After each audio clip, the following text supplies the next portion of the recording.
안녕하세요. 삶의 여정 속에서 때로는 지치고 방향을 잃은 듯한 막막함에 휩싸일 때가 있으신가요? 우리 모두는 각자의 자리에서 보이지 않는 무거운 짐을 지고 살아갑니다. 하지만 오늘 저는 여러분의 삶에 놀라운 변화를 가져올 수 있는 아주 강력하면서도 단순한 영적 습관 하나를 나누고 싶습니다. 그것은 바로 찬양의 힘입니다. 이 은혜로운 이야기에 귀 기울이시기 전에 만약 오늘 이 메시지가 여러분의 마음에 작은 울림을 준다면 좋아요와 구독으로 그 감동을 함께 나누어 주시길 부탁드립니다. 여러분의 작은 행동 하나가 또 다른 누군가에게 하나님의 위로와 소망을 전하는 귀한 통로가 될 수 있습니다. 이 영상을 듣는 모든 분들의 삶에 하나님의 평강이 가득하기를 기도합니다. 자, 그럼 이제부터 찬양의 경이로운 능력에 대한 이야기 속으로 함께 들어가 보겠습니다. 목회자로서 저의 역할 중 하나는 여러분에게 새로운 진리를 가르치는 것뿐만 아니라 이미 알고 있는 중요한 사실들을 다시 한번 일깨워드리는 것입니다. 우리 인간은 잘 잊어버리는 존재이기 때문이죠. 부모가 자녀에게, 상사가 직원에게 중요한 것을 반복해서 상기시켜주듯이 저 또한 여러분의 삶에 꼭 필요한 영적인 원리들을 다시금 마음에 새겨드리는 역할을 해야 합니다. 특히 새해를 시작하는 이 시점에서 저는 여러분의 삶 전체를 지탱해줄 강력한 습관, 바로 찬양의 놀라운 유익에 대해 이야기하고 싶습니다. 찬양은 인생의 힘든 순간을 지날 때 더욱 강력한 빛을 발하는 영적인 도구입니다. 오늘은 단순히 찬양에 대해 생각하거나 배우는 것을 넘어 함께 찬양을 실천하는 특별한 시간을 가지려 합니다.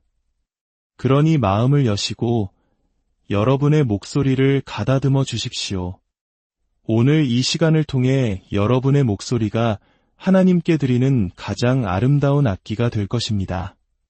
성경 시편 150편 6절은 이렇게 말씀합니다. 호흡이 있는 자마다 여호와를 찬양할지어다. 여러분, 지금 숨을 쉬고 계신가요? 그렇다면 여러분은 하나님을 찬양해야 할 존재입니다. 사실 이 세상의 모든 피조물은 각자의 방식으로 하나님께 영광을 돌립니다. 숨쉬지 않는 나무와 풀, 심지어 바위까지도 창조된 모습 그대로 존재함으로써 창조주를 찬양합니다. 오직 인간만이 때로 그 부르심을 거부하곤 하죠. 예수님께서는 사람이 자신을 찬양하지 않으면 돌들이 소리 지를 것이라고 말씀하셨습니다. 그렇다면 진정한 예배, 진정한 찬양이란 무엇일까요? 예수님께서는 요한복음 4장 23절에서 그 핵심을 분명히 알려주셨습니다. 아버지께 참되게 예배하는 자들은 영과 진리로 예배할 때가 오나니 곧 이때라. 아버지께서는 자기에게 이렇게 예배하는 자들을 찾으시느니라. 영과 진리로 드리는 예배란 무엇일까요? 영으로 드린다는 것은 성령님을 의미하는 것이 아니라 바로 우리의 영을 의미합니다. 단순히 입술로만 가사를 읊조리거나 의미 없이 의식을 반복하는 것이 아닙니다. 우리 존재의 가장 깊은 곳, 우리의 영혼으로부터 우러나오는 진심 어린 고백이 담겨야 합니다. 그리고 진리로 드려야 합니다. 이는 우리의 예배가 진정성이 있어야 함을 의미합니다. 마음에도 없는 말을 기계처럼 반복하는 것은 하나님을 기쁘시게 할 수 없습니다. 하나님은 우리의 마음을 보십니다. 하나님께서 가장 싫어하시는 것이 있다면 그것은 바로 미지근한 예배입니다. 예배의 자리에 나와 찬송을 부르고 기도를 하지만 마음은 온통 다른 곳에 가 있는 상태 말입니다. 주중에 있을 축구 경기나 예배가 끝나고 먹을 점심 메뉴를 생각하는 것처럼 말이죠. 하나님은 요한계시록에서 이렇게 말씀하십니다. 내가 차지도 아니하고 뜨겁지도 아니하도다. 내가 이같이 미지근하여 뜨겁지도 아니하고 차지도 아니하니 내 입에서 너를 토하여 버리리라. 이 말씀은 미지근한 신앙이 하나님께 얼마나 큰 상처가 되는지를 보여줍니다. 하나님은 차라리 우리에게 솔직하기를 원하십니다. 뜨거운 열정이든 차가운 저항이든 위선적인 미지근함보다는 낫다는 것입니다. 혹시 예배에 참석하고도 아무런 은혜도 받지 못했다고 느낀 적이 있으신가요? 그럴 때 스스로에게 한번 물어보십시오. 나는 온 마음을 다해 찬양에 동참했는가? 아니면 그저 다른 사람들이 노래하는 것을 지켜보기만 했는가? 예배는 나를 위한 시간이 아닙니다. 예배의 중심은 하나님입니다. 우리가 하나님께 감사와 찬양을 드릴 때 하나님께서는 그 안에서 우리에게 넘치는 축복과 은혜를 부어주시는 것입니다.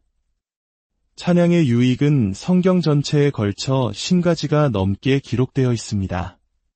육체적, 재정적, 관계적, 정신적 유익 등 그 종류도 다양합니다.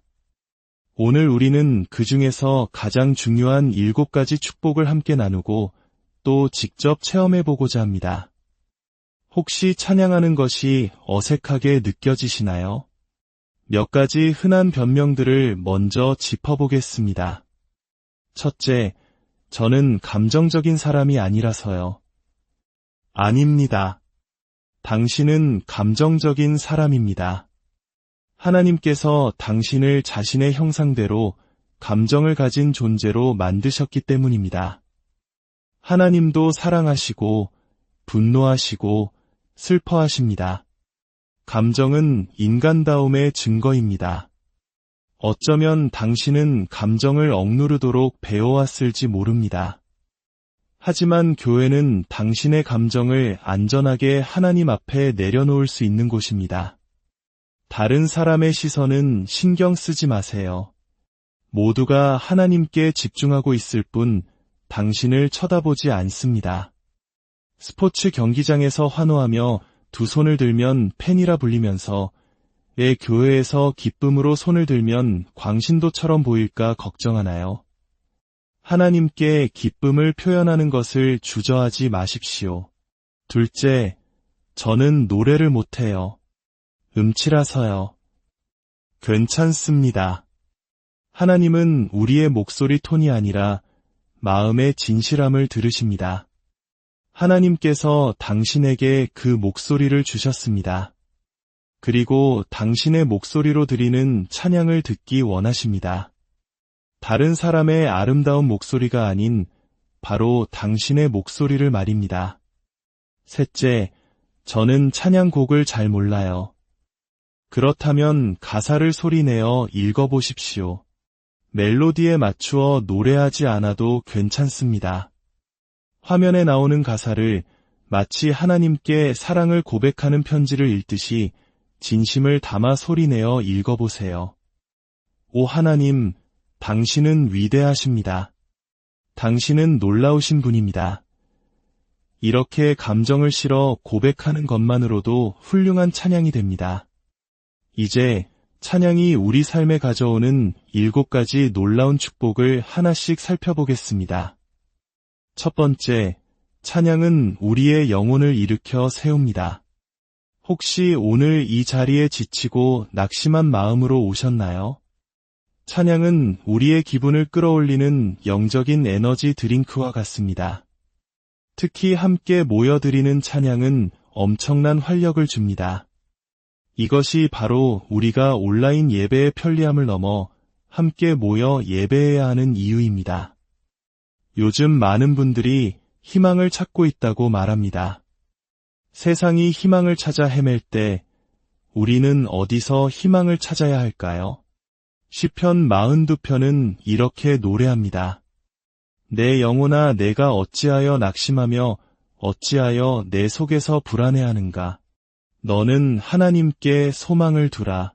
그가 나타나 도우심으로 말미암아 내가 여전히 찬송하리로다. 이 구절에서 소망, 찬송, 기억이라는 세 단어를 기억하십시오. 하나님의 선하심을 기억하고 찬양할 때 우리 안에 흔들리지 않는 소망이 자라납니다. 두 번째, 찬양은 하나님의 임재를 느끼게 합니다. 하나님은 언제나 우리와 함께 계십니다. 우리가 느끼든 느끼지 못하든 말이죠. 하지만 때로 하나님이 아주 멀리 계신 것처럼 느껴질 때가 있습니다.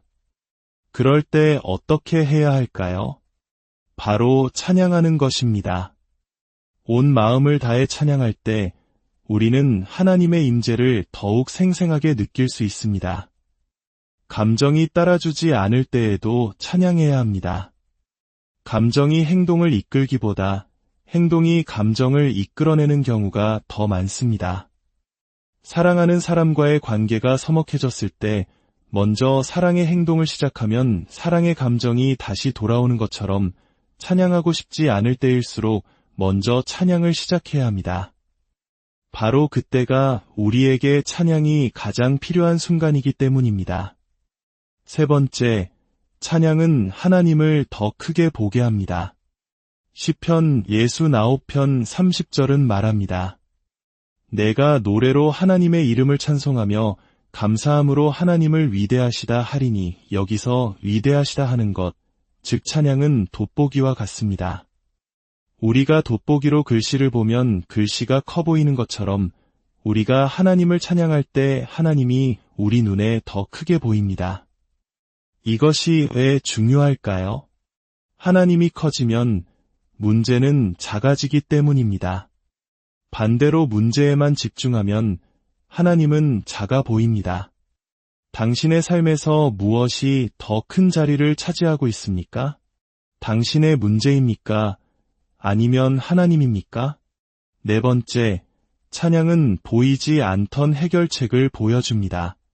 도무지 풀리지 않는 문제로 고민하고 계신가요? 재정 문제, 관계의 어려움, 건강 문제 등 우리의 힘으로는 어찌할 수 없는 문제들 앞에서 우리는 막막함을 느낍니다. 해답을 찾을 수 없을 때 무엇을 해야 할까요? 바로 하나님을 찬양하는 것입니다. 시편 73편 기자는 고백합니다. 내가 어쩌면 이를 알까 하여 생각한즉 그것이 내게 심한 고통이 되었더니 하나님의 성소에 들어갈 때에야, 그는 하나님의 성소, 즉 예배와 찬양의 자리로 나아갔을 때 비로소 문제의 해답을 깨달았습니다. 찬양은 우주를 만드신 창조주의 지혜와 연결되는 통로입니다. 당신의 사업에, 가정에, 학업에 창의적인 아이디어가 필요하다면 창조주이신 하나님을 찬양하십시오. 그분의 영감이 당신의 생각 속에 부어질 것입니다. 다섯 번째, 찬양은 그분의 축복을 기억하게 합니다. 힘든 시기를 겪을 때 우리는 삶의 좋은 것들은 모두 잊어버리고 오직 나쁜 것에만 집중하는 경향이 있습니다. 찬양은 이러한 불균형을 바로잡아줍니다. 찬양은 우리 삶에 여전히 감사할 것들이 많다는 사실을 상기시켜줍니다. 또한 찬양은 우리가 누구인지를 기억하게 합니다. 우리는 세상이 평가하는 존재가 아닙니다. 우리가 스스로 생각하는 존재도 아닙니다. 우리는 하나님께서 말씀하시는 바로 그 존재입니다. 하나님은 당신을 사랑받는 자, 용서받은 자, 가치 있는 자, 능력 있는 자라고 부르십니다. 찬양을 통해 하나님의 음성을 들을 때 우리는 세상의 평가로부터 자유로워지고 진정한 자아를 찾게 됩니다. 여섯 번째, 찬양은 하나님의 보호하심을 이끌어냅니다. 이것은 매우 중요한 원리입니다. 여기서 말하는 찬양은 문제가 해결된 후에 드리는 감사가 아니라 해결되기 전에 드리는 찬양입니다. 응답 후에 드리는 감사는 감사이지만 응답 전에 드리는 감사는 믿음입니다.